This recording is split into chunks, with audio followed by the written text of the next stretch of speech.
सिकंदर रुको, मुझे तुमसे जरूरी बात करनी है। 1 मिनट। जी मॉम। देखो बेटा, मैंने तुम्हारे बचपन में ही अपने भाई से तानिया का हाथ तुम्हारे लिए मांग लिया था। मॉम, आपके पास इसके अलावा और कोई बात नहीं? कितनी बार कह चुका हूं, मुझे तानिया से शादी नहीं करनी।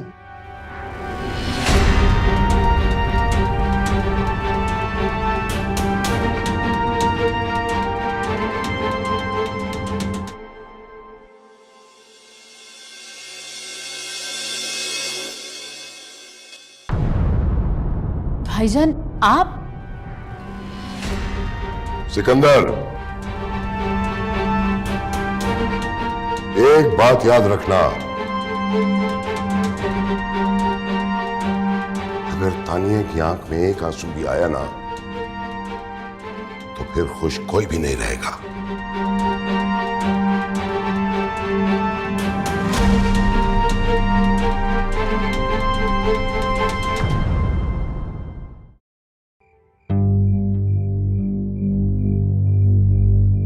क्या बात हुई तुम्हारी? मेरा तो एक ही जुमला था, बाकी सब बातें मॉम और मामू जान के पास ही थी। हाँ, हर बात से ज्यादा तुम्हारी माँ की बात की अहमियत है। वो तो अभी भी बाजिद हैं। और तुम भी बाजिद। डैड, मुझ में और तानिया में कुछ भी कॉमन नहीं है ना? जानता हूं, लेकिन तुम अरबाज की फिक्र मत करो। वो भी एक बाप की तरह अपनी बेटी से बहुत मोहब्बत करता है। ये उनका हक है, लेकिन मैं भी तानिया को चाहूं, ये उनका हक नहीं। तुम्हें कोई मजबूर नहीं कर सकता। हमारा सारा बिजनेस उनसे शराकतदारी में है। अरबाज से इस बेवकूफी की तवक्को नहीं, लेकिन हो सकता है, क्योंकि गुस्सा आता ही बेवकूफी करवाने के लिए। क्या मामला सिर्फ शराकतदारी और ताल्लुकदारी के खत्म होने पे रुक जाएगा? रुकना तो चाहिए,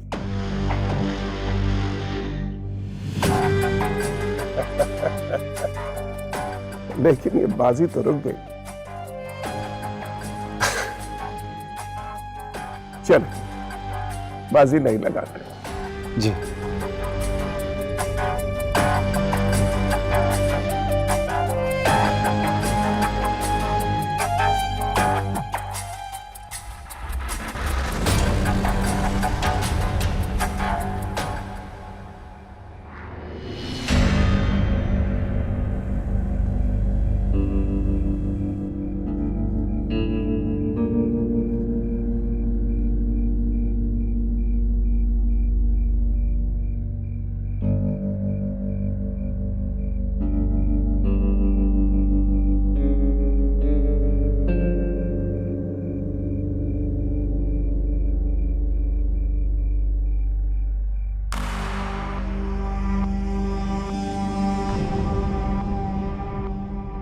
आप आज फिर सिगार पी रहे हैं? दिल कर रहा था,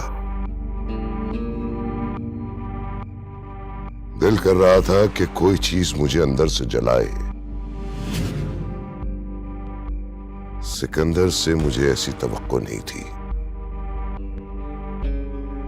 उसकी एक ना ने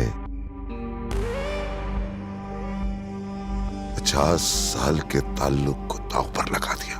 बच्चे कभी कभी ऐसी हरकत कर जाते हैं जिससे बहुत नुकसान होता है, मगर बच्चे तो बच्चे ही होते हैं ना।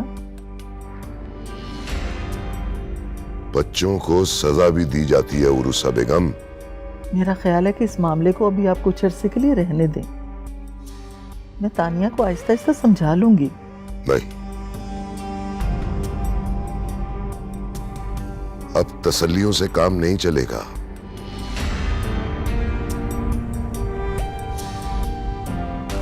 सिकंदर को उसके किए की सजा जरूर मिलेगी। आप गुस्से में हैं, और गुस्से में किए गए फैसले ठीक नहीं होते। अब मैं जब तक असफंद और सिकंदर को कौड़ी कौड़ी का मोहताज ना कर दूं, मैं चैन से नहीं बैठूंगा। मगर आपकी बहन, उसका क्या कसूर है? उसको उसका भाई संभाल लेगा।